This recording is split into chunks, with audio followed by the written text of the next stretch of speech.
على المرسلين والحمد لله رب العالمين اللهم صل على سيدنا محمد وعلى آل سيدنا محمد وبارك وسلم۔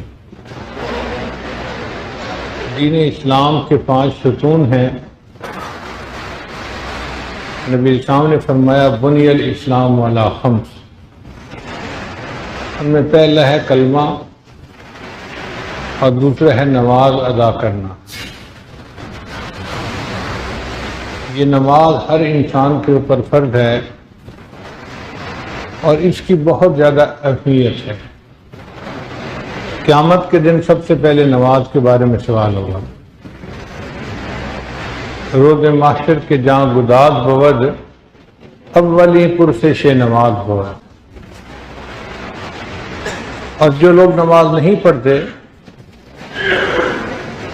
یہ نماز کا نہ پڑھنا ان کے لیے جہنم میں جانے کا سبب ہو۔ چنانچہ جہنمی جب جہنم میں جائیں گے تو فرشتے حیران ہو کر پوچھیں گے ما سلککم فی سقر، تمہیں کس چیز نے جہنم کے گڑھے میں ڈال دیا؟ قالوا لم نک من المصلین، جہنمی جواب دیں گے ہم بے نمازی تھے۔ تو گویا بے نمازی ہونا جہنم میں جانے کا ایک بڑا سبب ہو۔ اس رکن کی اتنی اہمیت ہے کہ یہ عذر کے باوجود بھی معاف نہیں ہوتا۔ کوئی بندہ کہے جی کہ میں تو بیمار ہوں، نماز پھر بھی پڑھنی پڑے گی، کھڑے ہو کے نہیں پڑھ سکتا بیٹھ کے پڑھ لے، بیٹھ کے نہیں پڑھ سکتا لیٹ کے پڑھ لے، لیٹ کے بھی نہیں پڑھ سکتا تو ہاتھ کے اشارے سے پڑھنی ضرور پڑے گی۔ حتیٰ کہ میدان جنگ میں اگر وقت آ گیا نماز کا تو نماز اس وقت بھی معاف نہیں ہے۔ شریعت کہتی ہے کہ آدھے لوگ دشمن کے ساتھ جنگ لڑیں اور آدھے پیچھے ہٹ کر اپنی نماز پڑھیں، پھر پیچھے والے آگے بڑھ کر لڑیں اور دوسرے لوگ نماز پڑھیں۔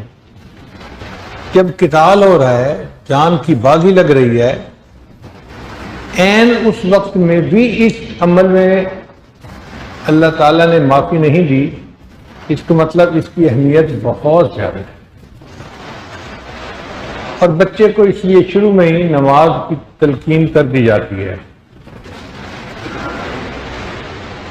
جب بچہ پیدا ہوتا ہے تو اس کے ایک کان میں اذان اور دوسرے میں اقامت کہی جاتی ہے۔ علماء نے اس کے کئی فوائد لکھے ہیں۔ ایک فائدہ یہ کہ بچے کو اللہ کا نام سنا دیا جاتا ہے تاکہ اس کے کان میں سب سے پہلے اللہ کا نام پڑے۔ دوسرا، اس بچے کو یہ بتا دیا جاتا ہے کہ اے بچے، تیری زندگی کی اذان بھی ہو چکی، اقامت بھی ہو چکی، اب اقامت اور جماعت کے کھڑے ہونے میں جتنی دیر باقی ہے اتنی تیری زندگی ہے، جیسے ہی تیری زندگی ختم ہوگی تیری نماز جنازہ کھڑی ہو جائے۔ بعض علماء نے لکھا کہ اس میں یہ مقصد بھی ہے کہ بچے کو بتانا ہوتا ہے کہ تو نے بڑے ہو کر نماز پڑھنی ہے۔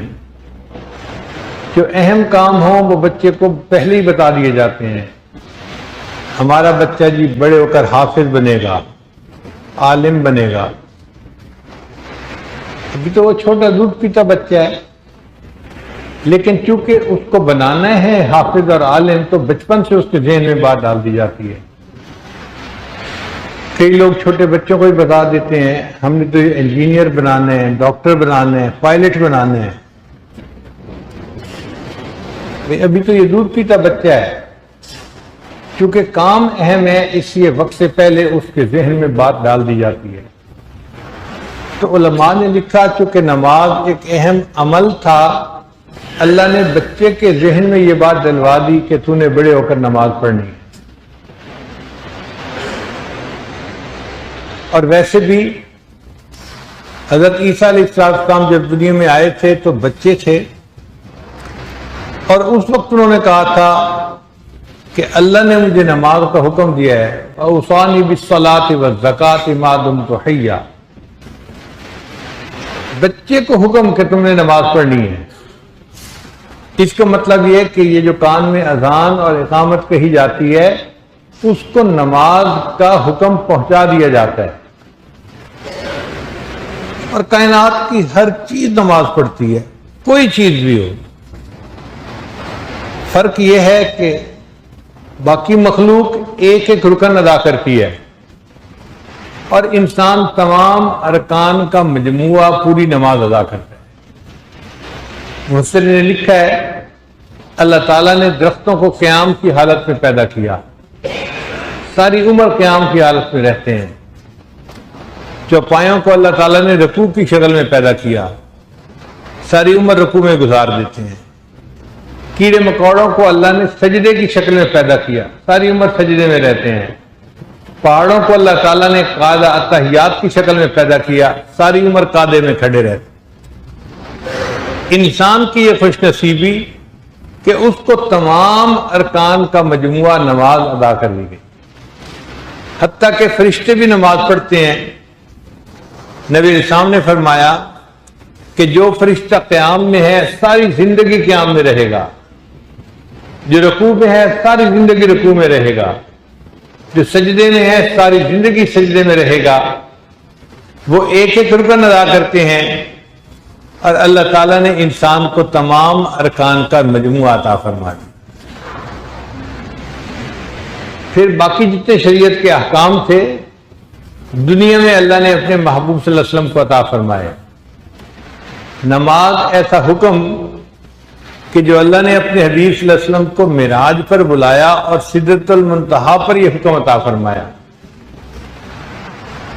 تو اس حکم کی اہمیت ثابت ہوتی ہے۔ آپ کسی کو گھر بلا کے اگر کوئی تحفہ دیں تو یقیناً وہ تحفہ بہت قیمتی اور بڑا ہوگا۔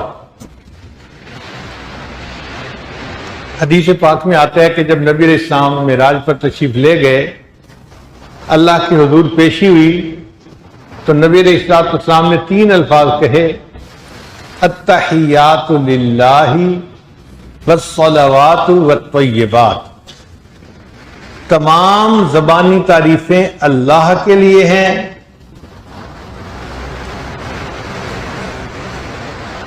التحیات للہ والصلوات، اور تمام بدنی عبادتیں یہ بھی اللہ کے لیے ہیں، والطیبات، اور تمام مالی عبادتیں یہ بھی اللہ کے لیے ہیں۔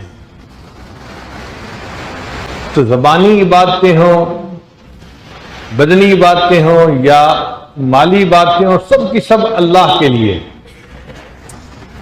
ایک طالب علم کے ذہن میں سوال پیدا ہوتا ہے کہ ملاقات کے وقت تو شریعت کا حکم ہے السلام علیکم کہو ایک دوسرے کو، اور اس کو زیادہ کرنے کا حکم دیا گیا، افشوا السلام بینکم، تم سلام کو پھیلاؤ ایک دوسرے سے۔ تو جب نبی علیہ السلام معراج پر تشریف لے گئے تو آپ نے اللہ تعالیٰ کے سامنے السلام علیکم کیوں نہیں کہا؟ طالب علم سوچتا ہے نا۔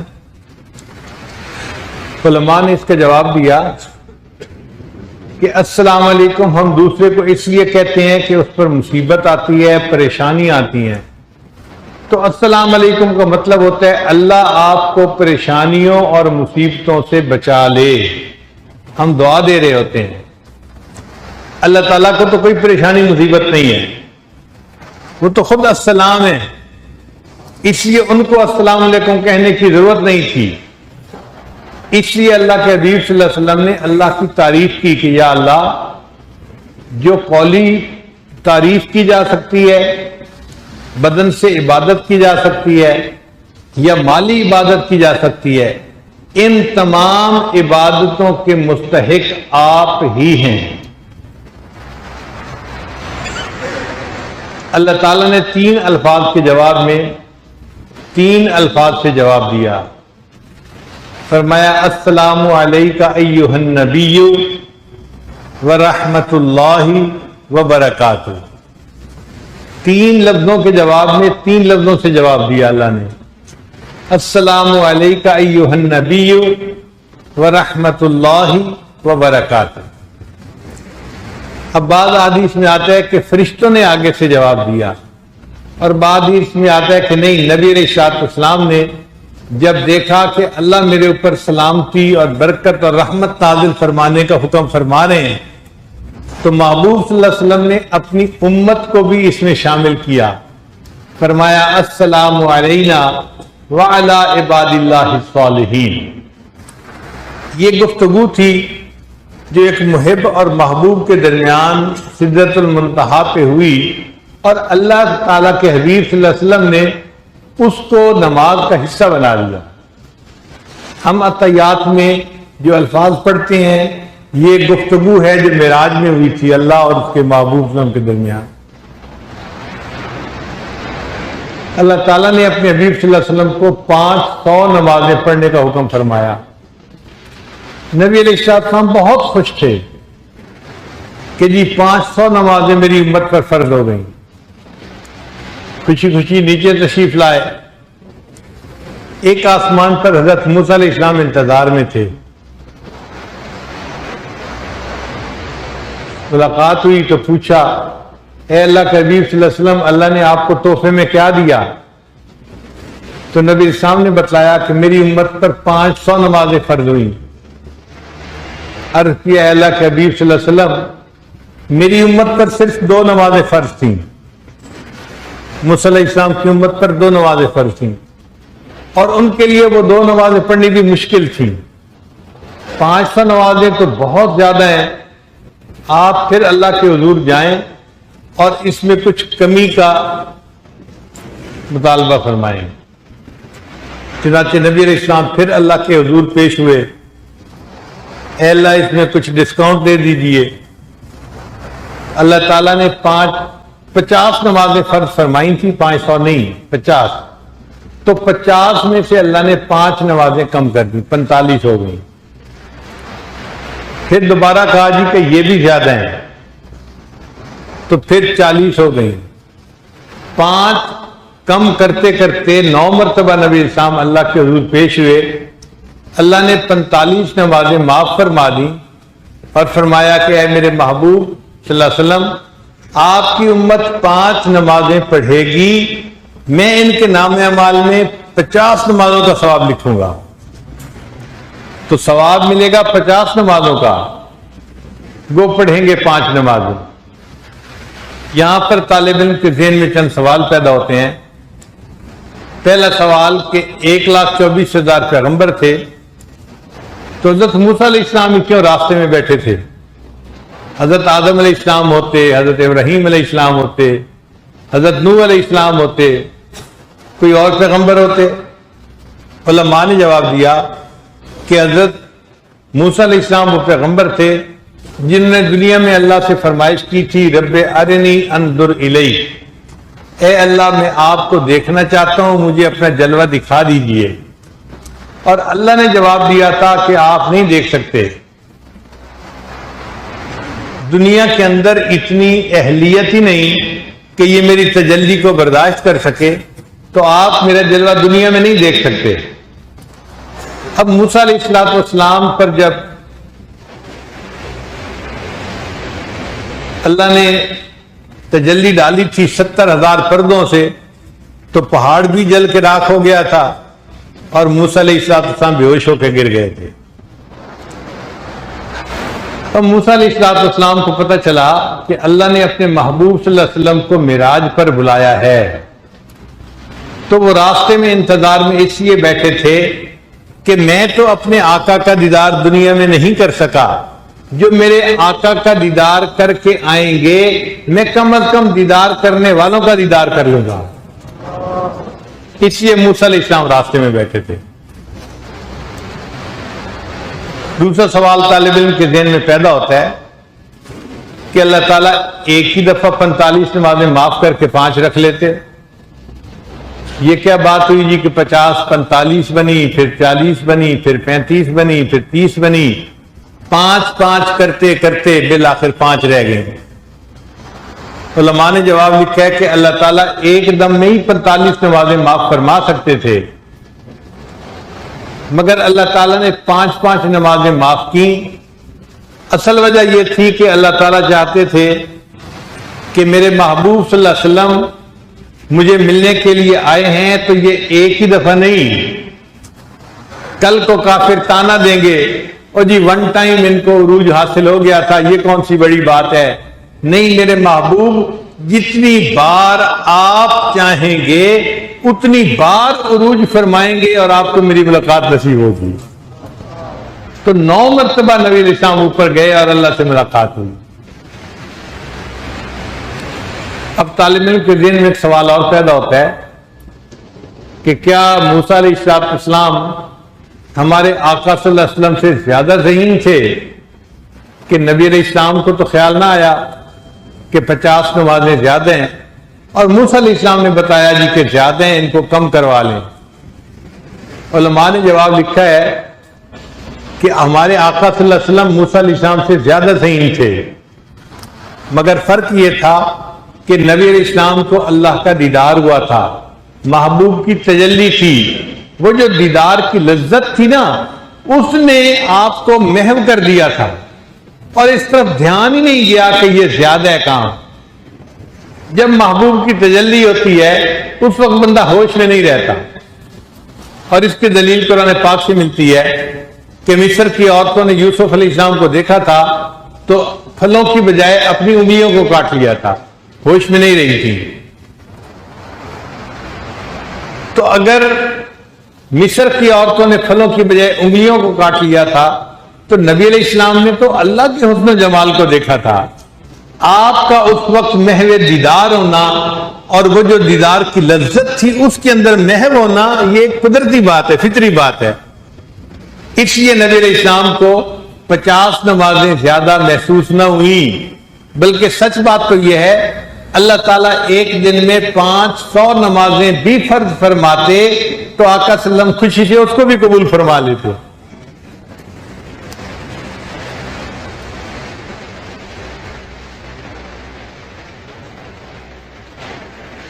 تو یہ نماز ہمارے اوپر 5 وقت دن میں فرض ہو گئی، لیکن یہ وہ تحفہ ہے جو اللہ نے اپنے محبوب صلی اللہ علیہ وسلم کو عرشوں پر بلا کر عطا کیا۔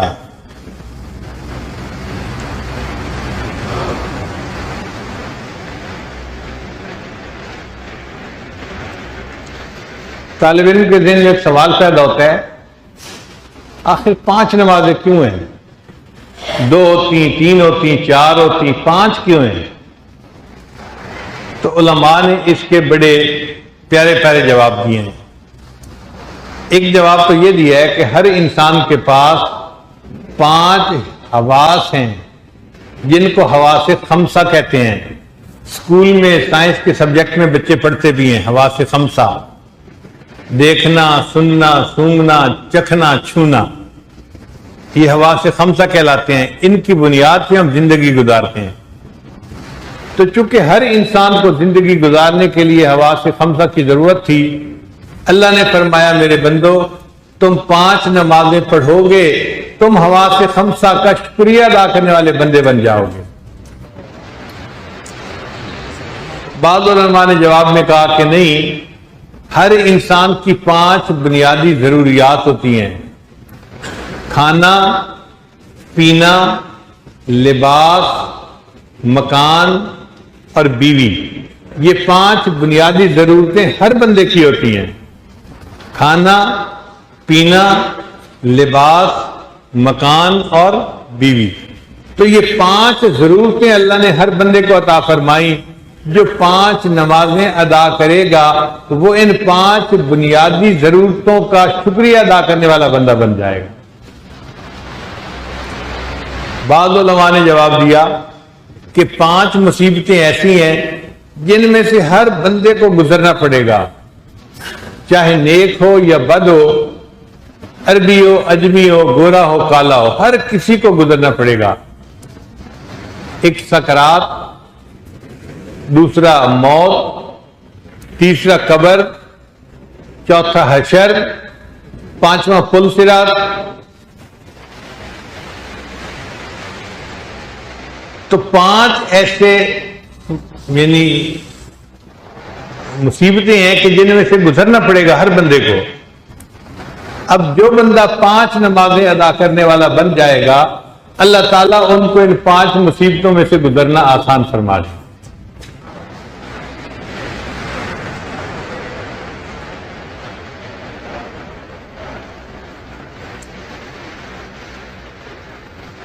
ذہن میں ایک سوال پیدا ہوتا ہے کہ اللہ تعالیٰ نے فجر کے وقت نماز کو کیوں فرض فرمایا؟ علماء نے جواب دیا کہ اللہ تعالیٰ نے فرمایا اے میرے بندے تو دن کی ابتدا میں مجھے یاد کر لیا کر، میں اس کے بدلے سارا دن تیرے کاموں میں تیری مدد فرماؤں گا۔ لہذا جو بندہ فجر کی نماز ادا کرتا ہے سارا دن اس کے کاموں میں اللہ کی مدد شامل حال رہتی ہے۔ اور بعض نے فرمایا کہ فجر کے وقت حضرت یوسف علیہ السلام نے نماز پڑھی تھی، بھائیوں نے تو ان کو عشاء کے بعد کنویں میں ڈال دیا تھا اور اندھیرا تھا، ایک رات کا اندھیرا ایک کنویں کا اندھیرا۔ تو حضرت یوسف علیہ السلام بہت پریشان تھے۔ ایک پریشانی یہ تھی کہ میں اس اندھیرے سے نکلوں گا کیسے، دوسری پریشانی یہ تھی کہ جو میرے بھائی تھے، جو میرے محافظ تھے، جو میرا سہارا بننے والے تھے، انہوں نے مجھے اس مصیبت میں گرا دیا۔ تو دکھ اور زیادہ تھا۔ اس رات کی تاریکی میں یوسف علیہ السلام بہت پریشان رہے۔ جب صبح سحری کے وقت تھوڑا روشنی ہوئی تو یوسف علیہ السلام کو محسوس ہوا کہ یہ تاریکی ہمیشہ نہیں رہے گی، یہ روشنی میں تبدیل بھی ہو سکتی ہے۔ اس وقت انہوں نے اللہ سے دعا مانگی، اے اللہ میرے کرب کو بھی دور کر دے اور پوری دنیا میں جو بندہ کرب میں مبتلا ہے اس کے کرب کو بھی دور کر دے۔ مفسرین نے لکھا اللہ تعالیٰ نے یوسف علیہ السلام کی دعا کو قبول کیا۔ آپ غور کریں، یہ تہجد اور فجر کا وقت ایسا وقت ہوتا ہے اللہ تعالیٰ ہر بندے کی پریشانی کو کم کر دیتے ہیں۔ گھر میں فوت کی ہو جائے سارے لوگ رو رہے ہوتے ہیں، تہجد کے وقت آپ دیکھیں سب آرام کر رہے ہوں گے، سو رہے ہوں گے، نہ آنکھ لگ جائے گی، وہ پریشانی کم ہو جاتی ہے۔ ڈاکٹر لوگ کہتے ہیں ہسپتالوں میں مریضوں کی جو ریڈنگز ہیں وہ سحری کے وقت بڑی سٹیبل ہو جاتی ہیں، فاسٹنگ کی شوگر کم ہوتی ہے، بلڈ پریشر بھی اچھا ہوتا ہے، باقی چیزیں بھی اچھی ہوتی ہیں۔ اصل میں یہ یوسف علیہ السلام کی دعا ہے، اللہ ہر پریشان حال بندے کی پریشانی کو اس وقت میں کم کر دیتے ہیں۔